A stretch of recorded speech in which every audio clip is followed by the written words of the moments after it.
great concern. Saudi Arabia, for example, just announced a new defense doctrine focused on countering Iranian influence in the Middle East. The Saudis, like the Israelis, are openly questioning the wisdom of the United States as well as their partnership with Washington. Our next guest says this latest chapter in America's foreign policy is simply part of a much bigger story. Walter Russell Mead writes this: increasingly, as we look around the world, we see key actors, both allies and adversaries of the United States, beginning to act as if the United States is losing the interest and the capacity to act in their regions. Worse, we see signs that with the noblest of intentions, the Obama administration is in a kind of headlong retreat from the kind of global engagement that, in our view, offers the best hope for peace. Joining me now, Walter Russell Mead, the professor of humanities and foreign policy at Bard College and editor-at-large for the American Interest, which is where I read his blog online on a regular basis. So, Walter, it's nice to have you back with us. Good to be here. So, what you really point out in your latest essay is that there's the deal with Iran, and then there's the broader policy. And we have to be careful about making one or the other too big of a deal, meaning saying that this one deal with Iran is our approach to the entire region. Can you explain why that's important for us now? Yeah, a lot of the professional diplomats who work on these things get very, locked into one agreement, one treaty, and so they want to think about the nuclear deal in isolation from everything else. But I think if you do that, you can make an argument that it's a good idea.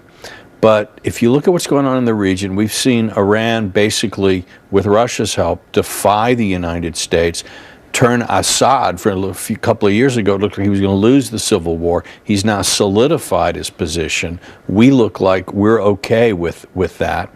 Iran has basically been able to extend a kind of a control. Lebanon, Iraq, Syria, the whole Fertile Crescent, in a sense, is coming under Iranian control. When people like the Saudis look at this, they go ballistic. This looks to them like an existential threat to their security. The Obama administration has talked about aggressive diplomacy, and the president just made a statement last night saying, this is what I promised, I was going to talk to Iran, and this is what we're doing. We are engaging. You're saying, though, that they're not. Why? Well, what I'm saying is they're engaging on a very limited context, the nuclear issue. They're not engaging with what people in the region, and actually what the Iranians themselves see as the big point, which is that Iranian influence is kind of spreading almost unchecked across the Fertile Crescent. And why do you think we're missing that? Well, I think it's partly because it's unpleasant. But I think it's also because, again, for President Obama, things like chemical weapons and nuclear weapons seem in some ways more important and compelling than things like the regional balance of power as a reason for American engagement. One of the things that you write is that this may end up making war more rather than less likely.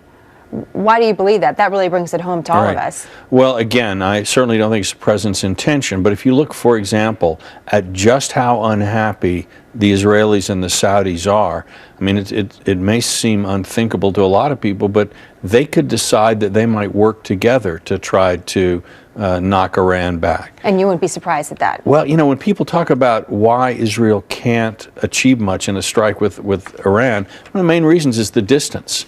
If Israel had access, even for a very short term, to bases in Saudi Arabia that were much closer to Iran, the distance wouldn't be such a problem. The calculation might change. A quick final thought from you, because you say openly in your essay that you're reserving judgment on all of this as we learn more over the next several weeks. But one of the things that you talk about in a broader perspective is global powers trying to rearrange themselves into a new global world order. Quickly, can you just give us a taste about what you're watching here? Well, Russia, China, and Iran none of them like the way the United States sort of organized Eurasia, Europe and Asia at the end of the Cold War.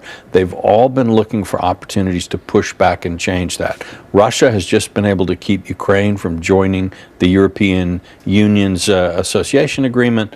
Iran, as I say, has defied the U.S. with Russia's help in Syria. And China has proclaimed this new air defense zone reaching into disputed waters with Japan. So what we're seeing is a kind of a concerted pushback by these three countries. I think we have to watch it carefully to see whether, in fact, this is the opening of a new, moment in international history. Very interesting. Walter, it's great to have you.